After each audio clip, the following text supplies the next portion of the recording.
most of us, especially in the career counseling world and things we think about, what's our purpose? Our purpose is to do this, something grandiose and big. But the purpose doesn't have to be something grandiose. It can be very simple. It could be, I got to walk my dog today. I've got to bake a cake for the neighbor. But having that purpose and having something that I'm going to do today gives purpose and gives meaning to life. And it's very important, especially after work and after retiring from a traditional 9-to-5 corporate job. Finding something to replace that is really important. There are opportunities for our work and careers everywhere, if you know where to look. That's easier said than done, especially in our fast-paced and constantly changing world. Ann Faremouth is talking to experts, employers, and job seekers to bring you insight and understanding about what's possible. This is Career Can Do, where we're navigating the new work world. Welcome to the Career Can Do podcast, a podcast dedicated to helping you navigate the new work world. My name is Ann Faremouth. I'm a recruiter, multi-genre author, corporate trainer, speaker, and today I am just delighted to have a guest on my show that has really done so many wonderful things. He's been with a big 4 CPA firm for 12 years.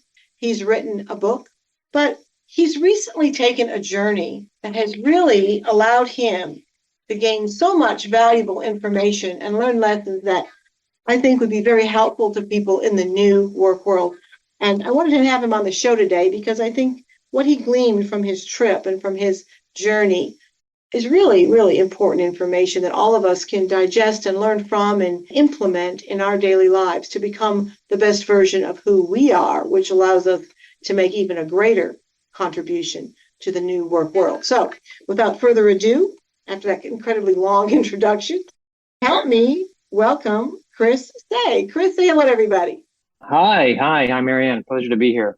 Well, we're thrilled to have you. And, you have such an interesting background. I mean, you've worked 12 years, as a professional in a big 4 CPA firm. You've started a company in Singapore. You've written a book.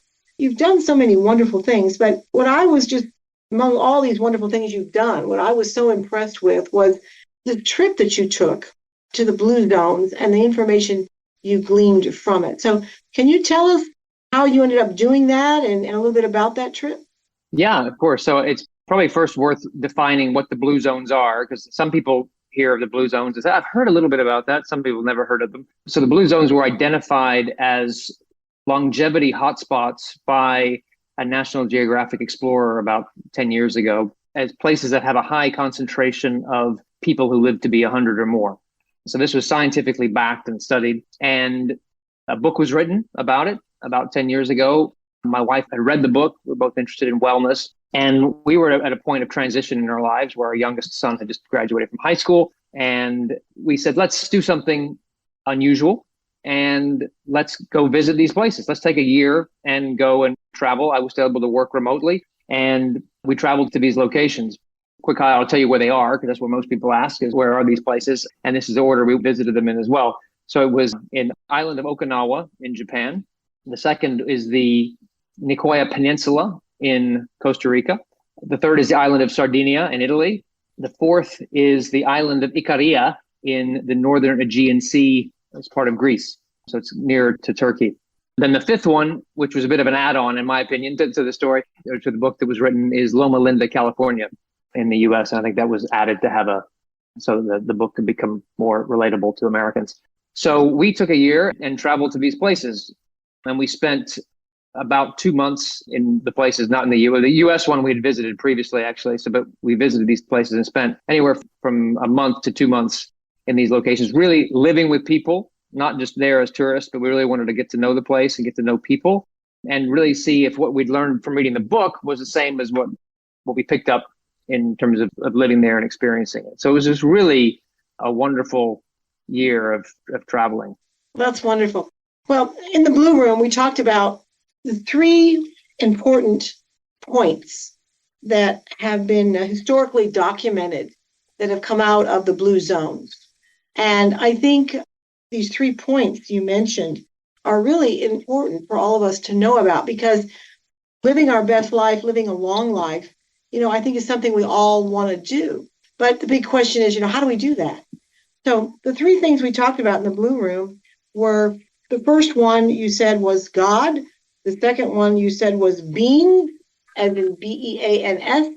And the third one was why. And let's talk about that first one. We talked about the first one being God, but we talked about that in the sense of spirituality and community, or religion, Yes. but community. Elaborate on that a little bit for our listeners. Yeah. I put that God, beings, and why as just a simple way of describing these three things. And the word God, like you said, is much broader than just saying, okay, everybody believes in God, for example. I found that each of these locations we visited, people were, for the most part, quite religious. And religion had been part of their cultural identity for centuries in many of these places. So that was ingrained. And what came with that was a weekly gathering together of people. So what my observation there, it was, I don't want to say that it wasn't about their belief in God, but there was a very much part of the church providing a place of gathering together and having community and support for each other and a regularity to it. There have been many studies done, statistics done, that people that spend too much time alone sometimes don't live very long. I think that sense of community, or even more importantly, in the work world, relationships, all right? But then also, to go a little bit further than that, it's that sense of community, it's about relationships, but it's also about what can we contribute? How can we help somebody else? Somebody's over here going through a hard time. What can I do to help that person? So I think this is invaluable information, Chris, and that what these blue zones and this historical data, conveyed to you was that for all of us to live our best life, our longest life, community and relationships are important. Post-COVID, that's also something I'm seeing as an executive recruiter, that in the work world right now, we all need to focus on, if we're working hybrid, if we're working remotely, how can we keep that component of community, of relationships front and center? Because I think that's really a crucial point in becoming our best self, or really expanding our platform in the new work world. Wouldn't you agree with that? I agree completely. And these cultures that have a history of gathering together in small groups, whether it be in church or even not, because even in Okinawa, one thing we experienced was they have an ancient tradition there. It's called a moai, and they're the equivalent of, in Christian circles, sometimes we have these people have small groups where they get together during the weeks as part of a community. In Okinawa, they have these moais, which it's very much part of their culture, where people get together and these groups stay together as people age. And there's a formal part of it of getting together. They bring some money on a regular basis to help each other out. And somebody who's in charge decides if someone needs money, they give money. So it's really a very much part of the society. Yeah. Like you said, helping each other. And yeah. In summary, it's not about me, it's about we. I think that's something that really is important. I remember my sweet grandmother, she lived next door, and she's always baking a cake. If somebody died or somebody had a baby, she's always baking a cake. I said, why are you always baking these cakes? She said, you have to do that, Marianne. You have to show these people that you care about them. And I think that's crucial. That leads me to the second one. The second point, or the second tip or lesson that you learned, was about beans, EANS. And that's another thing I'm going to reflect back on my Mimi grandmother, because we're Italian. She used to make this soup called pasta fagioli, and it was a bean soup. Beans are so important. And so, yes, I think beans are important, but I think on a broader sense, this is all about the proper nutrition. Don't you think? That's exactly what it is. And I'm not saying that everyone needs to start eating beans and become vegans, but in these societies, and as you experienced with your grandmother, Italian, and Sardinia is an Italian island and one of the blue zones, they eat a lot of beans, in part because that was a lot cheaper than eating meat. So they would historically, the meat intake was less than it is now for most of our diets in the West. So that's part of it, is having more of a plant-based diet, which we experience, and something we've changed in our own life since taking this trip. But it's also about eating a balanced diet, eating vegetables, eating local, and eating seasonal, because that's the way the world was put together, and our bodies evolved through the seasons, through what was available locally, to where the people who have genes coming from different parts of the world, they were made to live in that part of the world. Now we've all moved around. It's more difficult, but eating seasonal, eating local will really help a lot in your physical health. I think so. And the more healthy we are, the more we can show up at work. And the longer we can work. The longer sure. we can work, right? Yeah. Right. Yeah, that's important. My grandmother too, she had a garden in the backyard, and 80% of what they ate was out of that garden. She canned tomatoes, and your canned tomatoes have lipocene in them. So it's interesting that one of the blue zones is Sardinia, Italy. That's very interesting. The third point, I think, that you learned from this blue zone journey was why. Why? WHY. And what that translates to me, Chris, is purpose. What is your purpose? Studies have been done that sometimes when people retire, they don't live very long. It's because they don't have the why. They don't have the purpose. Would you agree with that? 100%. If it was possible to be 110%, I'd be 110%. So yes. And even it was interesting in Costa Rica, they even have a catchphrase for that, plan de vida. So the plan of the day. So that actually is part of their culture as well, where people, again, up until the time they die, they have this concept of what is your plan of the day? So, because the purpose, most of us, especially in the career counseling world and things we think about, what's our purpose? Our purpose is to do this, something grandiose and big. But the purpose doesn't have to be something grandiose. It can be very simple. It could be, I got to walk my dog today.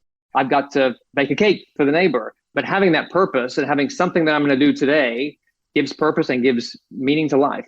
And it's very important, especially after work and after retiring from a traditional 9-to-5 corporate job.